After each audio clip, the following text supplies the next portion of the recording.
தமிழ்நாட்டிலிருந்து ஒரு குக்குரல் எழுந்தாலும் அந்த இடத்துல நம்ம முதல்வரோ துணை முதல்வரோ நிக்கல அப்படின்ற குற்றச்சாட்டை இங்க தமிழ்நாட்டுல யாரும் வைக்க முடியாது. திட்டங்கள் அறிவிக்கிறாங்க, திட்டங்களுக்கான படத்தை திருப்பி கொடுக்கிறது கிடையாது. ஆனா சும்மா போற போக்குல வந்து இதெல்லாம் நாங்க செஞ்சுட்டோம் சொல்றாங்க.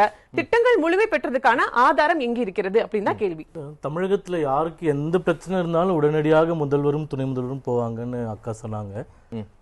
வேங்கை வயலுக்கு போனாங்களா 2 பேரும், இல்ல கள்ளச்சாராயம் இறப்பு நடக்கும்போது அங்க நடந்த கூக்குரல்கள், அங்கே ஆன விதவைகள், அங்கே நடந்த பிரச்சனைகளுக்கெல்லாம் போனாங்களான்னு தெரியல. மணிப்பூர் பத்தி இவ்வளவு பேசுறவங்க இங்க இருக்கிற வெங்க வயலுக்கு போயிட்டு வந்தா நல்லா இருக்குன்றது கருத்து. இரண்டாவது, பிஜேபியில டேட்டாவே பேச மாட்டாங்க, சும்மா பேசுவாங்க, உண்மை இருக்காதுன்னு சொல்றாங்க. நான் டேட்டா சொல்றேன் உங்களுக்கு. கடந்த வருடம் தமிழக சட்டப்பேரவையில தாக்கல் செய்யப்பட்ட பட்ஜெட்ல இந்த ஆண்டுக்காக, அதாவது இப்ப முடிந்த நிதி ஆண்டுக்கான 24-25 நிதி ஆண்டுக்கான மத்திய அரசு கிட்ட இருந்து பெறக்கூடிய வரி பகிர்வு வந்து 49,775 கோடி ரூபாய்னு எஸ்டிமேட் வைக்கப்பட்டது. இந்த வருடம் தாக்கல் செய்யப்பட்ட பட்ஜெட்ல அந்த எஸ்டிமேட்டை தாண்டி 52,491 கோடி ரூபாய் பெறப்பட்டதாக நிதி அறிக்கை சட்டசபையில நிதியமைச்சரால் சமர்ப்பிக்கப்பட்டிருக்கின்றது. அப்போ எதிர்பார்த்தது இல்ல வாக்குறுதி கொடுக்கப்பட்டதை விட 2,716 கோடி ரூபாய் அதிகமாக ஒதுக்கப்பட்டிருக்கின்றது நம்ம புரிஞ்சுக்கிறோம். இது வந்து உள்ள ஸ்கீம்ஸ் அது இதெல்லாம் போகாம என்டையர் சென்ட்ரல் ஷேர்னு எடுத்துக்கலாம். அப்ப மொத்தம் 81,856 கோடி ரூபாய் தமிழக அரசினுடைய மொத்த நிதி வருவாயில மத்திய அரசாங்கம் 81,856 கோடி ரூபாய்னு நிதி அறிக்கையிலே சமர்ப்பிக்கப்பட்டிருக்கு. அதாவது கிட்டத்தட்ட 35% மொத்த ரெவென்யூ. அப்போ 2 விஷயங்கள், தமிழகத்திற்கு நிதி ஒதுக்குவதில் பிரச்சனை, ஒதுக்கின நிதியை கொடுக்கறதுல பிரச்சனை.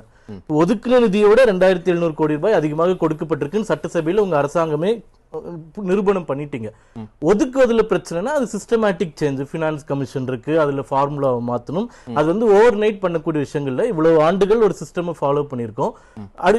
சமீபத்தில் நடந்த பினான்ஸ் கமிஷன்ல வெறும் பாப்புலேஷன் மட்டும் வைக்கக்கூடாது, ஏரியா வைக்கணும், ஃபாரஸ்ட் வைக்கணும், இந்த மாதிரி ஒரு நம்ம வந்து சிஸ்டமேட்டிக் சேஞ்சஸ் கொண்டு வந்துட்டு தான் இருக்கோம். அப்போ ஒதுக்கப்பட்ட நிதி கொடுக்கப்படவில்லைன்றதுக்கு இது ஒண்ணுதான் ஆதாரம். இரண்டாவது, ஜிஎஸ்டியில வந்து எங்களுடைய வரி வருமானத்தை வந்து பிரிச்சுட்டீங்க அப்படின்ற பல குற்றச்சாட்டுகள் இருக்குது. இது வந்து ஏற்கனவே பல முறை நம்ம சொல்லிட்டதுதான். இப்ப ஜிஎஸ்டி 2017 அமல்படுத்தப்பட்ட போது மாநில அரசாங்கம் வரி வசூல் செய்யப்பட்டிருந்தால் எவ்வளவு பணம் வந்திருக்குமோ அதிலிருந்து வர ஷார்டேஜஸ் ஜிஎஸ்டி காம்பன்சேஷன் செஷன் கொடுப்போன்னு மாநில அரசாங்கங்களுக்கு உத்தரவாதம் கொடுக்கப்பட்டதால் தான் எல்லாருமே ஒத்துக்கிட்டாங்க. அது 5 ஆண்டுகளுக்குன்னு வச்சிருந்தோம்.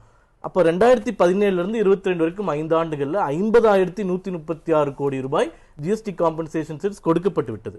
அதை மீறி எல்லா மாநிலங்களும் கோரிக்கை வைக்கப்பட்டதால் 22ஓட வேண்டாம் 26 வரைக்கும் எக்ஸ்டெண்ட் பண்ணலான்னு இப்போ திட்டம் கொண்டு வந்து இந்த வருடமும் கொடுத்திருக்கோம், போன வருடமும் கொடுத்திருக்கோம். இதுக்கப்புறமும் தேவைப்படுமோ அப்படின்றதுனால குரூப் ஆஃப் மினிஸ்டர்ஸ் மத்திய அரசாங்கம் கான்ஸ்டியூட் பண்ணி இன்னும் 5 ஆண்டுகளுக்கு நீடிக்கலாமான்னு யோசிச்சுட்டு இருக்காங்க. அப்போ மாநில அரசினுடைய கஷ்டங்களை புரிஞ்சுக்காம